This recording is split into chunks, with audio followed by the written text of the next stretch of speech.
હાલ રાજ્યમાં ગેરકાયદેસર બાંધકામ પર દાદાનું બુલડોઝર ચાલી રહ્યું છે, ત્યારે આમ ગુજરાતમાં આરોપીઓને અસામાજિક તત્વોના ઘર પર બુલડોઝર ફેરવવાનો ટ્રેન્ડ જોવા મળી રહ્યો છે।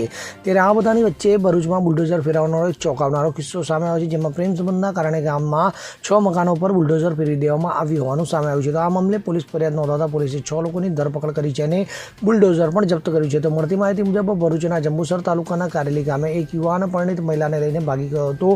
તો આ ઘટનાથી રોષે ભરાયેલા મહિલાને સાસરીવાડાના આ પુરુષના ઘેર પહોંચ્યા હતા અને મહિલાના પ્રેમી સહિત આજુબાજુના 5 ઘરો પર બુલડોઝર ફેરવ્યું હતું। તો પોલીસના જણાવ્યા મુજબ મહિલાના પરિવારના સભ્યો સહિત આરોપીઓએ મહિલાનું અપહરણ કર્યાની શંકાના આધારે બુલડોઝરનો ઉપયોગ કર્યો હતો। તેમણે આ રીતે પોતાનો ગુસ્સો ઠાલવવાનું નક્કી કર્યું હતું। તો આરોપીઓમાં મહિલાનો પતિ પણ સામેલ છે। તેને શંકા છે કે બીજા સમુદાયનો કોઈ તેની પત્ની સાથે ભાગી ગયો છે। આ પછી પોલીસે બુલડોઝર ચાલક સહિત 6 લોકો સામે FIR નોંધી તમામ આરોપીઓની ધરપકડ કરી છે।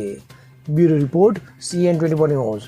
હવે જુઓ દેશ દુનિયાની તમામ ખબરો તમારી આંગળીના ટેરવે।